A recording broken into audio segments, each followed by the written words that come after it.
নমস্কার বন্ধুরা, বিদ্যার্থীতে আপনাদের স্বাগত জানাই। আজকের আমাদের ক্লাস পলিটির ফেডারালিজমের। তো আমাদের ইন্ডিয়ান কনস্টিটিউশন ইন্ডিয়ার অ্যাডমিনিস্ট্রেশনকে বা ইন্ডিয়ার পলিটিকে ফেডারাল হিসেবে ডেসক্রাইব করে না ইউনিটারি হিসেবে ডেসক্রাইব করে, না ফেডারাল এবং ইউনিটারি দুটোরই কম্বিনেশন হিসেবে ডেসক্রাইব করে, সেটা আমরা বোঝার চেষ্টা করব। এবার চ্যাপ্টারে আমাদের এগোনোর আগে সবার প্রথমে এই দুটো কিওয়ার্ডের উপরে আমাদের ফোকাস করা উচিত। একটা হচ্ছে ফেডারালিজম, ফেডারাল অ্যান্ড ইউনিটারি। তো এই ফেডারাল অ্যান্ড ইউনিটারি এই দুটো জিনিসকে আমরা আগে বুঝবো। তাহলে ফেডারাল গভর্নমেন্ট বা federation, federal government or federation কাকে বলবো? ফেডারেশনে মনে রাখতে হবে টু লেভেলস অফ গভর্নমেন্ট হবে আর টু টিয়ার সিস্টেম থাকবে। এরকম একটা সেন্ট্রাল লেভেলের গভর্নমেন্ট থাকবে আর একটা স্টেট লেভেলের গভর্নমেন্ট থাকবে, এবং সেন্টার এবং স্টেটের মধ্যে কিছু কিছু সাবজেক্ট ডিভাইড করা থাকবে, যেটার উপরে সেন্টার এক্সক্লুসিভ অথরিটি থাকবে কিছু সাবজেক্টের ওপরে, কিছু সাবজেক্টের ওপরে স্টেটের এক্সক্লুসিভ অথরিটি থাকবে। তার মানে এই দুজনই নিজেদের স্ফিয়ারে কি করবেন? অটোনমি এনজয় করবে। ঠিক আছে, এরকম সিচুয়েশনকে আমরা বলবো ফেডারাল স্ট্রাকচার। ইউনিটারি স্ট্রাকচারে কী হবে? মেন যে অথরিটি সেটা সেন্ট্রালের থাকবে। যদি স্টেট বা প্রভিন্সিয়াল লেভেলে কোনো গভর্নমেন্টও থাকে, সে তার পাওয়ার ডিরাইভ করবে সেন্টার থেকে। বোঝা গেল? এটা হচ্ছে বেসিক ডিফারেন্স বা বেসিক ডেফিনেশন। যেখানে ট্রু ফেডারেশনে কী হবে? দুজনের মধ্যে সাবজেক্টের এবং অথরিটির ডিভিশন থাকবে এবং both will be autonomous in their own sphere. Okay, তো এর একটা পারফেক্ট এক্সাম্পল হচ্ছে, পারফেক্ট বা close to an ideal federation example is USA, and ইউনিটারির example United Kingdom. Okay, now federation বা ইউনিটারি গভর্নমেন্ট কখন বলবো তার কিছু কিছু ফিচার্স আছে যেগুলো আমরা আগে পড়বো। আচ্ছা, ফেডারেশন কিন্তু মনে রাখবেন দুভাবে ক্রিয়েট হতে পারে। একটা হচ্ছে ইন্টিগ্রেশন অর অ্যাগ্রিগেশন। ঠিক আছে, অ্যাগ্রিগেশন অর ইন্টিগ্রেশন ফেডারেশন, বা এটাকে আমরা বলতে পারি কামিং টুগেদার। এটা হলো coming together federation. Devolution or ডিসএগ্রিগেশন মানে একটা একটা সিঙ্গেল বড় ইউনিট, মানে এখানে কী হবে? ছোট ছোট ইউনিট একসঙ্গে এলো, দিয়ে একটা ফেডারেশন ক্রিয়েট করলো। আর এখানে কী হলো? অলরেডি একটা বড় ইউনিট ছিল, এ নিজের অ্যাডমিনিস্ট্রেটিভ সুবিধার জন্য এই বড় ইউনিটটাকে ছোট ছোট ইউনিটে পার্টে করে নিল। এটা হোল্ডিং টুগেদার। ওকে, তাহলে একটা কামিং টুগেদার ফেডারেশন যেটার এক্সাম্পল ইউএসএ, আর একটা হোল্ডিং টুগেদার যেটার এক্সাম্পল ইন্ডিয়া, কানাডা। এগুলো সব holding together federation. Okay, so India is a holding together federation. Y?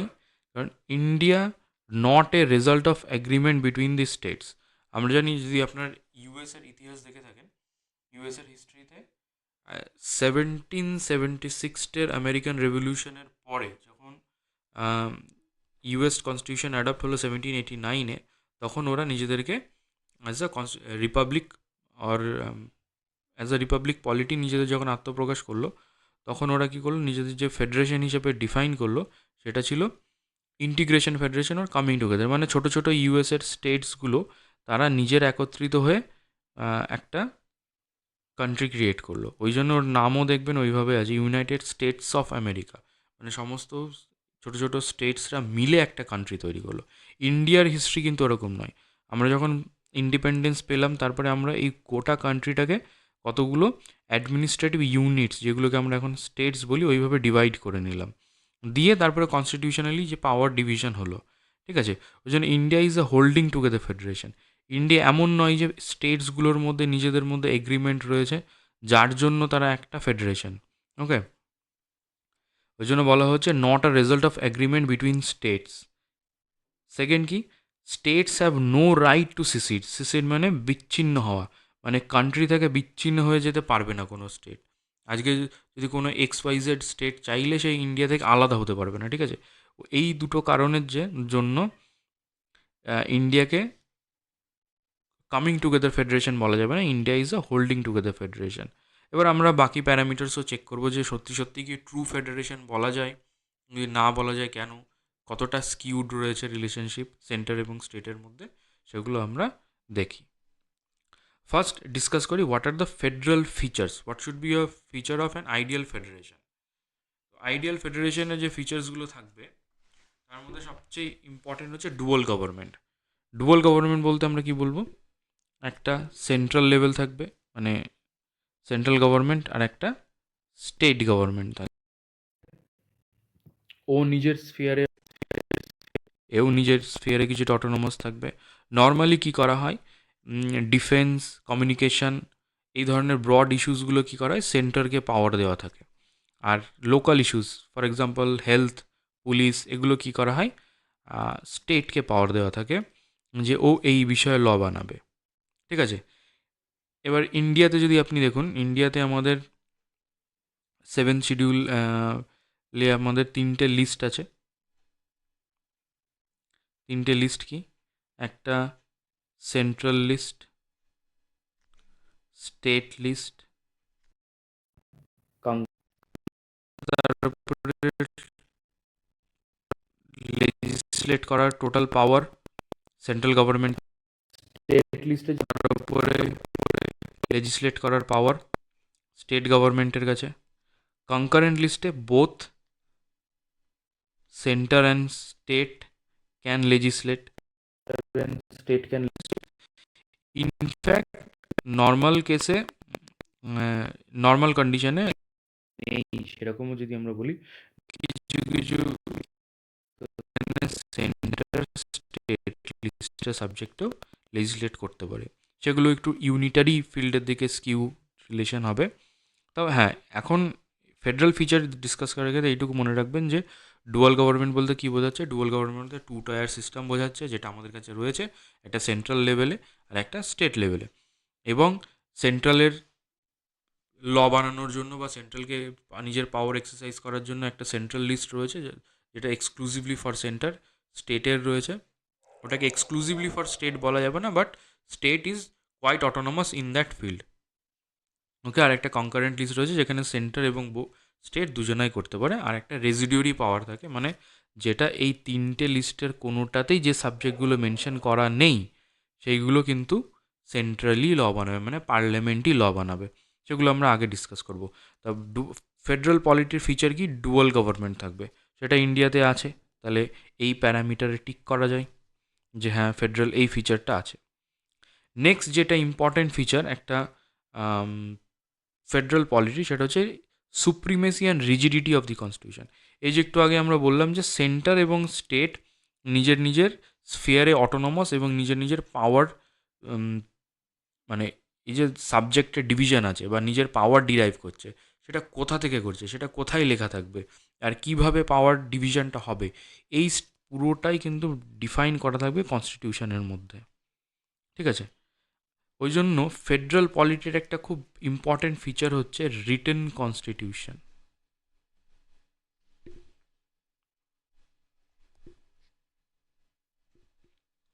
খুব ইম্পর্টেন্ট ফিচার কনস্টিটিউশন, কারণ রিটেন কনস্টিটিউশনে ক্লিয়ারলি ডিফাইন করা থাকবে যে ডিভিশন অফ পাওয়ার কিভাবে হবে, ঠিক আছে। এই ডিভিশন অফ পাওয়ারটা কোথায় লেখা থাকবে, রিটেন কনস্টিটিউশনে।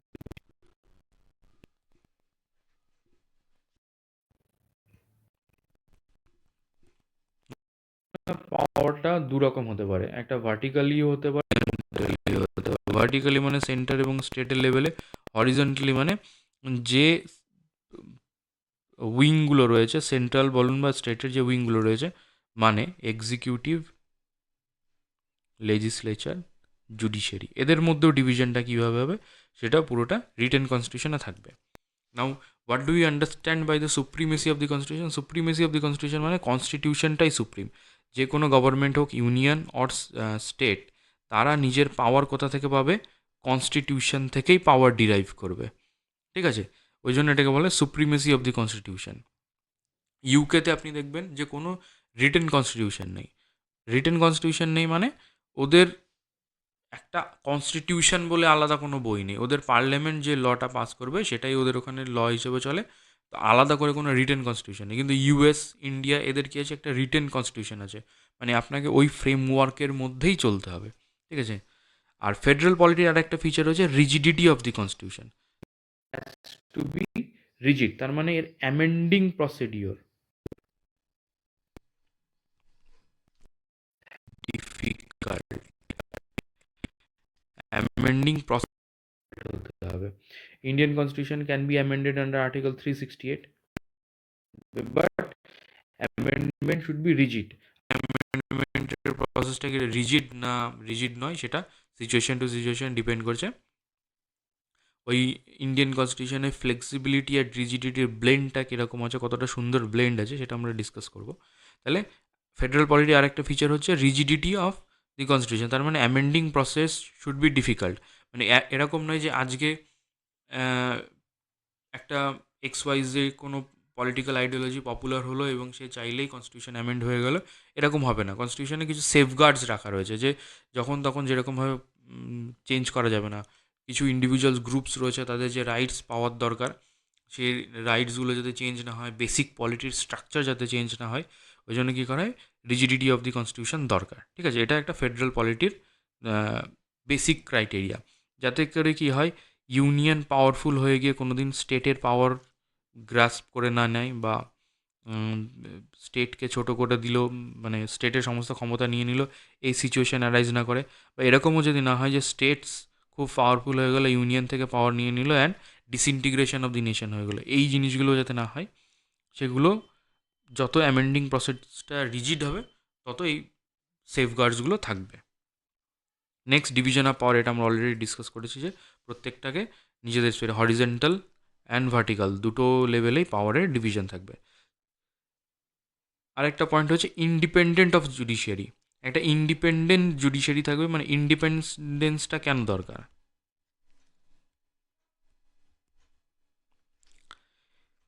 ইন্ডিপেন্ডেন্ট জুডিশিয়ারি থাকলে কী হবে? সেন্টার এবং ইউনিয়ন অ্যান্ড স্টেট দুজনের মধ্যে যদি কোনো গণ্ডগোল হয়, বা স্টেট অ্যান্ড স্টেটের মধ্যে যদি গণ্ডগোল হয়, সেইগুলোকে সলভ করবে, সেগুলো সলভ করে একটা independent judiciary. Supreme Court has the original jurisdiction regarding the union disputes between union and the state and states. ওকে, এই ডিসপিউটগুলোর অরিজিনাল জুরিসডিকশন কার কাছে আছে? সুপ্রিম কোর্টের কাছে আছে। তাহলে ইন্ডিপেন্ডেন্ট জুডিশিয়ারি থাকলে কী হবে? ইন্ডিপেন্ডেন্ট জুডিশিয়ারি থাকলে ডিফারেন্ট অর্গানসদের মধ্যে, অথবা ডিফারেন্ট ইউনিটস মানে ইউনিয়ন অ্যান্ড স্টেট, এদের মধ্যে যদি কোনো গণ্ডগোল হয়, লিগাল বা যে কোনো কিছু রকমের পাওয়ার ডিভিশন নিয়ে কোনো গণ্ডগোল হলো, সেক্ষেত্রে একটা ইন্ডিপেন্ডেন্ট জুডিশিয়ারি থাকবে যেটা এই ম্যাটারগুলোকে ডিসাইড করবে। এটাও একটা ফেডারেল পলিটির খুব ইম্পর্ট্যান্ট ফিচার। তাহলে এই ফিচার্সগুলো দেখলে মনে হবে যে এই ফিচার্সগুলো সবই তো ইন্ডিয়া রয়েছে, তাহলে ইন্ডিয়া কি ফেডারাল?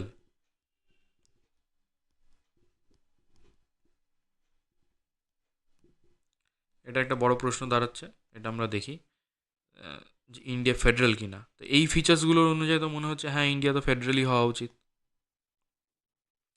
তাহলে ইন্ডিয়ার ইউনিটারি কী কী ফিচার আছে? আচ্ছা, এইখানে যাওয়ার আগে বলে রাখি, আর্টিকেল ওয়ানে ইন্ডিয়াকে কী হিসেবে ডিসক্রাইব করা আছে? India has bin described as an union of states, ঠিক আছে?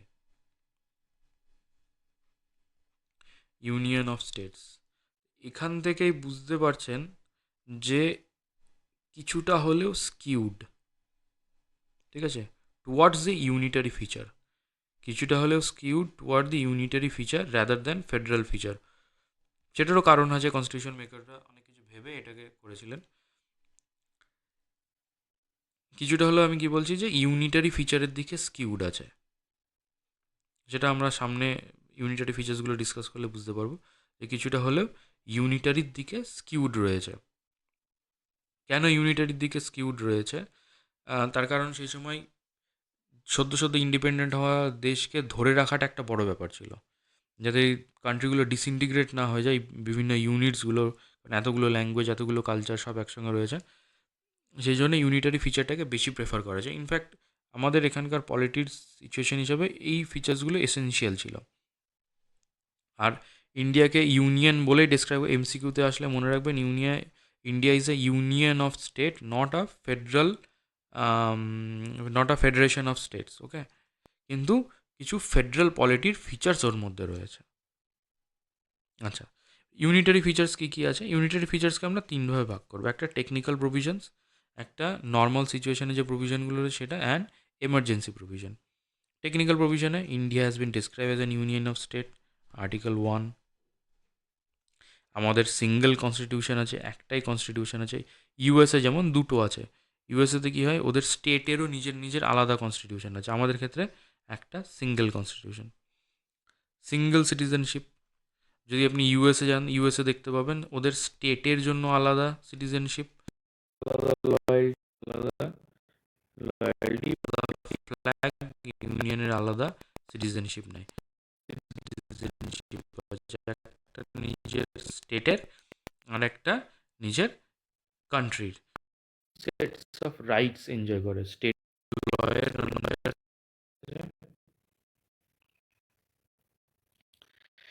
আরেকটা ইউনিটারি ফিচার্স কি আছে আমাদের, unequal represent of in Rajya Sabha. ইউএসএতে ইউএস কংগ্রেসের দুটো হাউস, ইউএস কংগ্রেসের দুটো হাউস, একটা হাউস অফ কমন্স বলে, হাউস অফ কমন্স, আর একটা সেনেট। ঠিক আছে, হাউস অফ কমনে ডাইরেক্টলি রিপ্রেজেন্টেটিভসরা আসে, ওখানে পপুলেশন ওয়াইজ সিট ডিস্ট্রিবিউটেড আছে। কিন্তু সেনেটে প্রত্যেকটা ইউএস স্টেট থেকে দুটো, ওখানে total 50 states, total 100 senate members আছে, প্রত্যেকটা স্টেট থেকে দুজন আছে, ইররেসপেক্টিভ অফ দি পপুলেশন। কিন্তু ইন্ডিয়া থেকে স্টেটের রিপ্রেজেন্টেটিভরা যায় রাজ্যসভাতে, কিন্তু এখানে সিটের distribution is according to the population. Okay, it is according to the population. তো এখানে কি হচ্ছে, প্রত্যেকটা স্টেটে আনইকুয়াল রিপ্রেজেন্টেশন আছে, যার বেশি পপুলেশন সেই স্টেটের বেশি সিটস। আর এটা কি, ইন্টিগ্রেটেড জুডিশিয়ারি, মানে আমাদের জুডিশিয়ারি ইন্ডিপেন্ডেন্ট আছে বটে, কিন্তু জুডিশিয়ারিটা lower courts to higher court, মানে সুপ্রিম কোর্ট অবধি ওটা ইন্টিগ্রেটেড, মানে সেশন জাজ বা ডিস্ট্রিক্ট জাজ বা ডিস্ট্রিক্ট কোর্টস, তার উপরে হাই কোর্টস, তার উপরে supreme court. Independent and integrated system, এই ইন্টিগ্রেটেড সিস্টেমটা is a feature of unitary feature. Okay, USA কী হয়, ইউএসএতে ফেডারেল ল অ্যাপ্লাই করার জন্য আলাদা কোর্টস, স্টেটের ল অ্যাপ্লাই করার, and an integrated audit system. একটাই ক্যাগ আছে, controller 148, who audits all the accounts of state and state এবং ইউনিয়ন দুটোরই অ্যাকাউন্টসের অডিট কে করে, ক্যাগ। সো এই দেখে মনে হতে পারে যে ইট ইজ এ ইউনিটারি তাহলে India is a union, federal, not a federation of state. ঠিক আছে, ফেডারেল পলিটি নেই, ইউনিটারি পলিটি, এটা মনে হতে পারে। আচ্ছা, নর্মাল সার্কামস্ট্যান্সেসে কী কী ইউনিটারি ফিচার্স দেখা যায়? একটা হচ্ছে reorganisation of state under article 3। Article 3তে কী বলা হচ্ছে? আর্টিকেল 3তে বলছে যে formation of new state and alteration of, মানে একটা নতুন স্টেট বানানো বা কোনো স্টেটের বাউন্ডারি চেঞ্জ করা, কোনো স্টেটের এরিয়া চেঞ্জ করা, এইগুলো সবই পার্লামেন্ট করতে পারে, সবই পার্লামেন্ট করতে পারে। পার্লামেন্ট কী বলছে, মে by law, May by law, ওয়ার্ডগুলো, কি ওয়ার্ডগুলো আমি আন্ডারলাইন করছি ওগুলোর উপর ফোকাস করবেন। ফর্ম এ নিউ স্টেট, ঠিক আছে, কিভাবে করতে পারে? Separation of territory, separation of territory, কোনো একটা স্টেট থেকে একটা টেরিটরি নিয়ে, or uniting two or more state, দুটো বা তার থেকে বেশি স্টেটকে ইউনাইট করে। ঠিক আছে, তার মানে এরকম দুটো স্টেটকে ইউনাইটও করতে পারে, কোনো একটা থেকে টেরিটরি কেটে এনে কার্ভ আউটও করতে পারে, বা part or parts of state. ঠিক আছে, ইনক্রিজ অ্যান এরিয়া, ডিমিনিশ, ইনক্রিজও করতে পারে, ডিক্রিজও করতে পারে, বাউন্ডারিরও অল্টার করতে পারে, নেমও অল্টার করতে পারে, সব কিছুই করতে পারে পার্লামেন্ট বাই ল। আর এর জন্য স্টেটের পারমিশন নেওয়ার কোনো দরকার নেই, শুধু prayer recommendation of president is required. প্রেসিডেন্টের প্রায়র রেকমেন্ডেশনের দরকার আছে। আচ্ছা, আহ, হুম, শুধু প্রেসিডেন্টকে কি করতে হবে, প্রেসিডেন্টকে একবার স্টেট লেজিসলেচারের কাছে বিলটা রেফার করতে হবে for their opinion. Okay, but but parliament not bound by the opinion. Okay, তাহলে কি হচ্ছে, পার্লামেন্ট স্টেটের টেরিটরি চেঞ্জ করতে পারে, স্টেটকে, দুটো স্টেটকে ইউনাইটও করতে পারবে, একটা সিঙ্গেল স্টেট থেকে এরিয়া কার্ভ আউটও করতে পারে, নেম চেঞ্জ করতে পারে, এরিয়া ইনক্রিজ অর ডিক্রিজ করতে পারে, এনিথিং দে ক্যান ডু।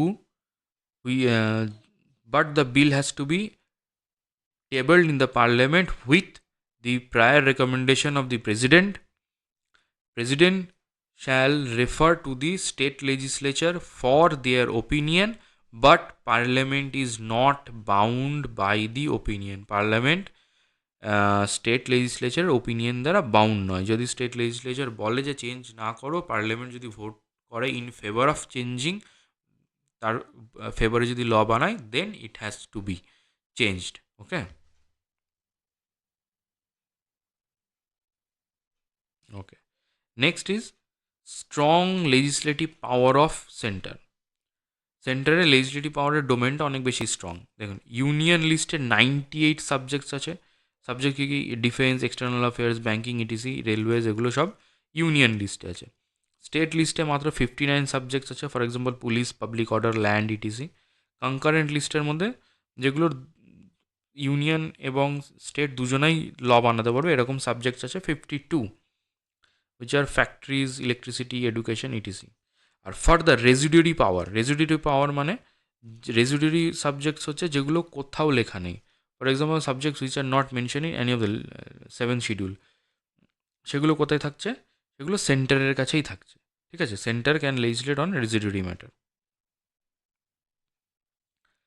আচ্ছা, সেন্টার কখনো কখনো স্টেট লেজিসলেচারের যে সাবজেক্টগুলো রয়েছে, স্টেট লিস্টের সাবজেক্টেও ল বানাতে পারে। কখন, এই তিনটে সিচুয়েশন আছে। একটা আর্টিকেল 249-এ ডিসক্রাইব করা আছে, একটা আর্টিকেল 252-তে ডিসক্রাইব করা আছে, আর একটা আর্টিকেল 253-তে ডিসক্রাইব করা আছে। 249 কি বলছে, 249 বলছে যে Rajya Sabha can pass a resolution, যদি রাজ্যসভা রেজলিউশন পাস করে, majority of 2/3 of the member present and voting. ঠিক আছে, যতজন উপস্থিত আছে তার 2/3, এটা খুব স্ট্রং মেজরিটিও নয়, মানে এই কিছু কিছু ব্যাপার আছে এই মেজরিটির, এটা আমি আপনাদের বলি। একটা হয় যে প্রেজেন্ট অ্যান্ড ভোটিং, মানে যারা উপস্থিত আছে তাদের মধ্যে 2/3 করে দিল। একটা হচ্ছে আর একটা হচ্ছে সিম্পল মেজরিটি, মানে প্রেজেন্ট অ্যান্ড ভোটিংয়ে 50%, মোর দ্যান 50%, এটা সিম্পল মেজরিটি। আর একটা হতে পারে আপনার টোটালের স্পেশাল মেজরিটির একটা টাইপ। ধরুন টোটাল সিট যা আছে পার্সেন্ট হবে, প্লাস প্রেজেন্টিংয়ের 2/3 হবে। এইখানে যেটা বলা হচ্ছে 2/3, এই বিভিন্ন রকমের যে, এটা নিয়ে আমি একদিন আলাদা করে ক্লাস করবো, বা অ্যামেন্ডমেন্টটা যখন আমরা পড়বো তখন এটাকে আমি ভালো করে বলবো। আশা করি প্রেজেন্ট অ্যান্ড ভোটিংটা বুঝতে পারছেন। প্রেজেন্ট অ্যান্ড ভোটিং মানে যতজন উপস্থিত আছে, মানে ধরুন 100টার যদি সিট হয়, তার মধ্যে আমি ধরে নিচ্ছি সেই দিন হচ্ছে আপনার উপস্থিত ছিলেন 60 জন। 60 জনের 2/3 কত হচ্ছে, 40। তাহলে যদি 41 জনও সমর্থন দিয়ে দেয়, সেক্ষেত্রে আপনার কী হবে, এই রেজলিউশনটা রাজ্যসভাতে পাস হয়েছে বলে ধরে নেওয়া হবে। ঠিক আছে, তাহলে রাজ্যসভা যদি একটা রেজলিউশন পাস করে in national interest with two more than 2/3 majority of present and voting, 2/3 of present and voting, তাহলে কী হবে, তাহলে পার্লামেন্ট ওই স্টেট লিস্টের ওই সাবজেক্টের উপরে ল বানাতে পারবে। সেকেন্ড হচ্ছে আপনার আর্টিকেল 252-তে, যদি দুটো বা তার বেশি state, 2 or more state make a joint request to parliament by passing a resolution in their state legislature, নিজেদের স্টেট লেজিসলেচারে একটা রেজলিউশন পাস করলো, দিয়ে দুটো বা তার থেকে বেশি স্টেট বললো যে এই সাবজেক্টের ওপরে আপনারা, পার্লামেন্টকে বললো আপনারা ল বানিয়ে দিন যাতে আমাদের সুবিধা হয়। মানে অনেক সময় এরকম হতে পারে যে দুটো পাশাপাশি নেবারিং স্টেট রয়েছে, কোনো একটা ক্রাইম হচ্ছে যেটা ট্রান্স বর্ডার, আপনার ক্রাইমটার নেচার হচ্ছে অফ ট্রান্স বর্ডার, মানে এই স্টেটকেও এফেক্ট করছে। খুব সম্ভবত এটা যখন ওই বীরাপ্পানের কেসটা ছিল সেই সময় মনে হয় তামিলনাড়ু আর কর্ণাটক গভর্নমেন্টের মধ্যে এরকম কিছু একটা রেজলিউশন পাস হয়েছিল ল বানানোর জন্য, ওই রেড স্যান্ডার্স বা চন্দন কাঠের স্মাগলিং হতো সেগুলোকে প্রিভেন্ট করার জন্য। এরকম যদি স্পেশাল সিচুয়েশন অ্যারাইজ করে আর দুটো বা তার বেশি স্টেটরা মনে করে যে এই সাবজেক্টের উপরে পার্লামেন্টের একটা ইউনিফাইড ল বানানোর দরকার, সেক্ষেত্রে তারা রেজলিউশন পাস করলে under article 252 parliament can make law. Okay, and article 253 when necessary to give an international treaty, কোনো ইন্টারন্যাশনাল ট্রিটি বা কনভেনশন বা এগ্রিমেন্টকে ইমপ্লিমেন্ট করার জন্য parliament can make a law on state list. ওকে,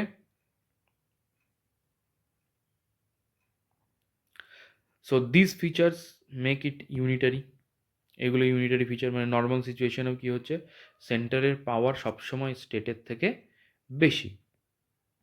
আচ্ছা, next is all India services. All India সার্ভিসের মধ্যে তিনটে সার্ভিস আছে, IAS, IPS and Indian forest service, Indian administrative service, Indian police service and Indian forest service. এর অফিসার্সরা কী হয়, recruited by union,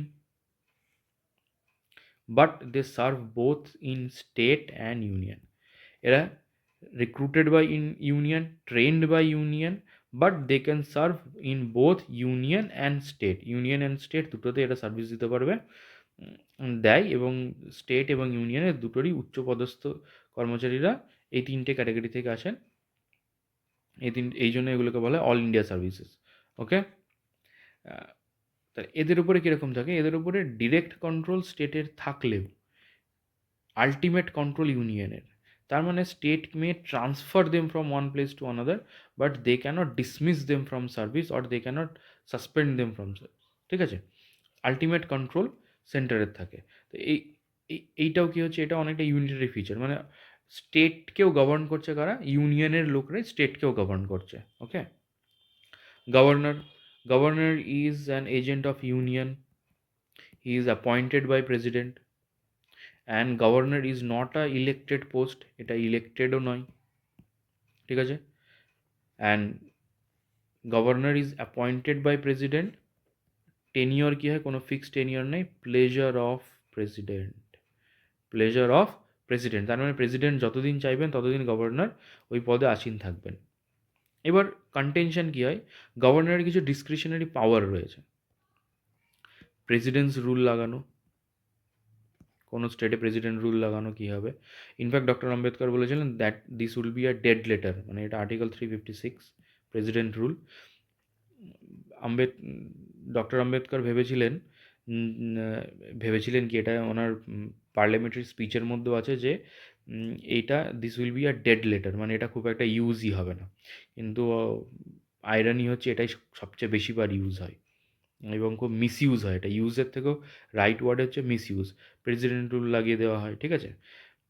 তো এই যে গভর্নরের এই যে পাওয়ার রইলো না, যে প্রেসিডেন্ট রুল লাগিয়ে দেওয়া, মানে রেকমেন্ড করে দিতে পারে যে এখানে কনস্টিটিউশনাল মেশিনারি ব্রেকডাউন হয়েছে এবং প্রেসিডেন্ট রুল লাগাতে পারে। আরেকটা থাকে, যদি state refuses to comply with unions direction, তখনও কী হয়, এখানে প্রেসিডেন্টস রুল লাগতে পারে। Government can recommend presidents rule. ঠিক আছে, এটা একটা ডিসক্রিশনারি পাওয়ার এক্সট্রা থাকছে গভর্নরের কাছে। এই জন্য কী হয়, সেন্টার অ্যান্ড ইউনিয়নের মধ্যে, সেন্টার অ্যান্ড ইউনিয়ন বলছি, ইউনিয়ন অ্যান্ড স্টেটের মধ্যে স্ট্রেন রিলেশনশিপ থাকে। আরেকটা পাওয়ার হচ্ছে governor can reserve a bill. State legislature কোনো বিল পাস করলো, যেটা ফাইনালি যদি গভর্নর অ্যাসেন্ট দেয় তবেই সেটা ল হবে।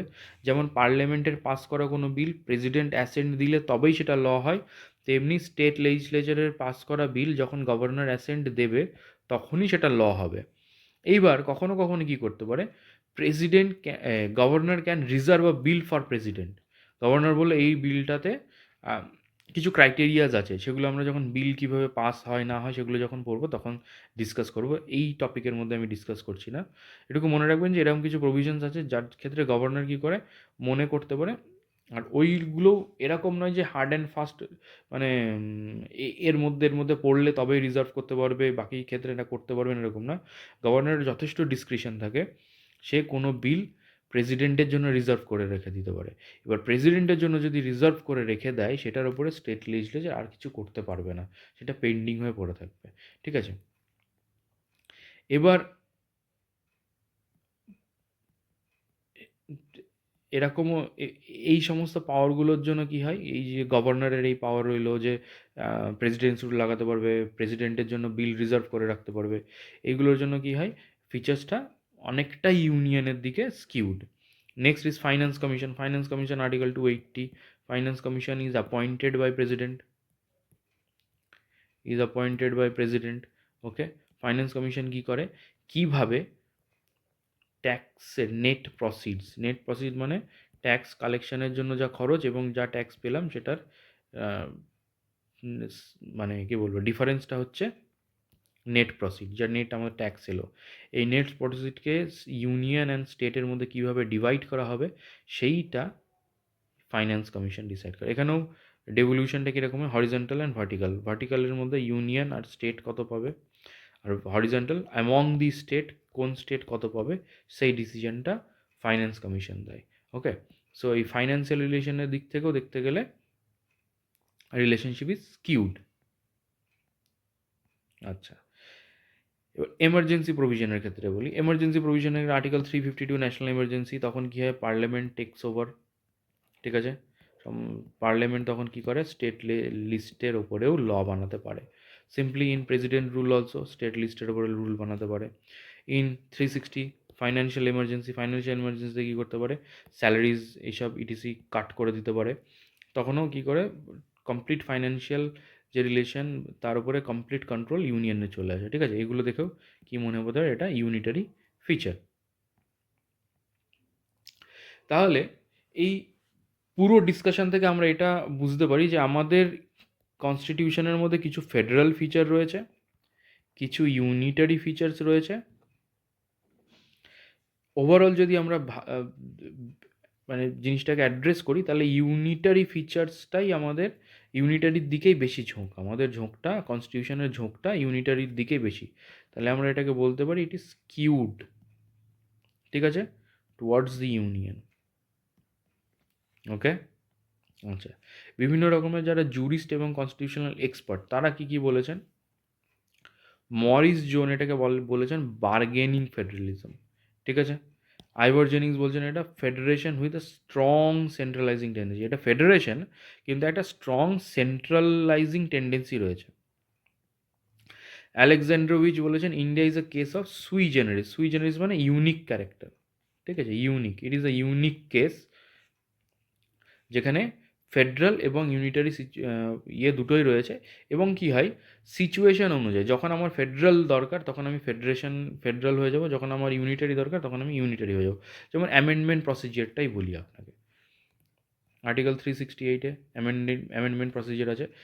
এটা এমনভাবে বানানো হয়েছে যে কনস্টিটিউশনকে কোনো দিন অ্যামেন্ড করা যাবে না এমনও নয়, আবার খুব ইজিলি অ্যামেন্ড করা যাবে এমনও নয়। কিছু কিছু টপিক আছে যেটাতে কোনো মানে যেমন হচ্ছে সুপ্রিম কোর্টের জাজের নাম্বার ইনক্রিজ করা, এই সব জিনিসগুলোকে খুব সিম্পল মেজরিটি দিয়ে অ্যামেন্ড করে দেওয়া যাবে। ঠিক আছে, আর আর্টিকেল 368-এর আন্ডারে যে অ্যামেন্ডমেন্ট আছে সেই ক্ষেত্রে কী করেছে, আপনার স্পেশাল মেজরিটি লাগবে। স্পেশাল মেজরিটি মানে টোটালের 50%-এর বেশি এবং 2/3 অফ প্রেজেন্ট অ্যান্ড ভোটিং, এই দুটোভাবে আপনি 368-এর আন্ডারে কনস্টিটিউশনের যে কোনো প্রভিশন অ্যামেন্ড করতে পারেন। এইবার কিছু কিছু প্রভিশন আছে যেটা আমাদের ফেডারাল ক্যারেক্টারকে ডিনোট করে, যেমন ইলেকশন অফ প্রেসিডেন্ট, ঠিক আছে, ইটিসি, বা jurisdiction of court, supreme court, এরকম যে জিনিসগুলো রয়েছে এগুলো কি হচ্ছে আমাদের ফেডারাল পলিটির উপরে ডাইরেক্ট আঘাত। সেক্ষেত্রে এই কন্ডিশন তো স্যাটিসফাই করতেই হবে, এর সাথে আর একটা কন্ডিশন হচ্ছে ratified by more than 50% of state বা more than half the state. ঠিক আছে, তাহলে এই দুটো কন্ডিশন হলে তবেই ওই ফেডারেল পলিটিকে অ্যাটাক করছে এমন সিচুয়েশনকে, এমন আর্টিকেলসকে অ্যামেন্ডমেন্ট করা হয়। তার মানে দেখেছেন সুন্দর একটা ব্লেন্ড রয়েছে, রিজিডিটি এবং ফ্লেক্সিবিলিটির দুটোরই সুন্দর একটা ব্লেন্ড রয়েছে। খুব ইজিলিও করে ফেলতে পারবেন, আবার করাটা যে খুব অসাধ্য ব্যাপার এরকমও নয়, ঠিক আছে। মোট কথা একটা ডেমোক্রেটিক কনসেনসাস তৈরি হলে তখন সেই চেঞ্জেস আনা পসিবল। আচ্ছা, গ্র্যানভিল অস্টিন কি বলছেন, Indian federation is a new kind of federalism to meets is unique need, মানে নিজের ইউনিক নিডস যেরকম সেইটাকে মিট করার জন্য আমাদের ফেডারেশনটাকে ডিজাইন করা হয়েছে। কেসি ওয়ার এটাকে বলেছেন কোয়াসি ফেডারেল। ওকে, মানে কোয়াসি মিন্স নেয়ার, ঠিক আছে, একদম ফেডারাল নয় কিন্তু অলমোস্ট ফেডারাল। ডক্টর আম্বেদকর কি বলেছেন এটা নিয়ে, ডক্টর আম্বেদকর বলেছেন constitution avoids tight mould of federalism, মানে খুব টাইট মোল্ড মানে একদম এক্স্যাক্টলি ফেডারেল বানায়নি। It could be both unitary and federal according to requirement, যেটা আমি বলছিলাম, যদি আমার পলিটির দরকার হয় আমার এটা ফেডারাল হবে, ফেডারাল ফেডারেশনের দরকার সেই সিচুয়েশনে ফেডারেলের মতো বিহেভ করবে, যে সিচুয়েশনে আমার ইউনিটারির মতো দরকার সেই সিচুয়েশনে ইউনিটারির মতো বিহেভ করবে। খুব স্মার্টলি এই ফিচার্সগুলোকে লেখা হয়েছে। আশা করছি ফ্রেন্ডস আপনাদের ফেডারালিজম নিয়ে কোনো আর সমস্যা থাকবে না। এটার ফার্দার রিডিংয়ের জন্য আমি বলবো এনসিআরটি ক্লাস 11-এর India constitution at work, Indian constitution at work, Indian constitution at work, এই বইটার মধ্যে ফেডারালিজমের উপর আলাদা চ্যাপ্টার আছে, ওই চ্যাপ্টারটা একটু আপনারা পড়বেন। এখানে আমি কিছু কিছু জিনিস স্কিপ করেছি, ওটা আমি আপনাদেরকে নিজের পড়ার জন্য দিচ্ছি, সব আমি বলে দিলে মানে এক্সপ্লেন করার কিছু নেই, মানে কনসেপচুয়াল কিছু নেই, কিছু জিনিস পড়তে হবে। যেমন হচ্ছে কিছু কিছু স্টেট স্পেশাল ফিচার্স পায়, কোন স্টেট স্পেশাল ফিচার পায়, কেন পায়, ঠিক আছে, এই জিনিসগুলো আপনারা একটু ওখান থেকে কাইন্ডলি পড়ে নেবেন। ওকে, থ্যাংক ইউ ফর টুডে। আশা করব নেক্সট আমরা ক্লাসেস আরও আনতে থাকবো, মাঝে আমাদের কিছু এক্সামস বা এর জন্য আমরা আনতে পারিনি, আগামী দিনে আমরা নেক্সট ক্লাসেসগুলো আনতে থাকবো। Okay, enjoy and study hard. Thank you.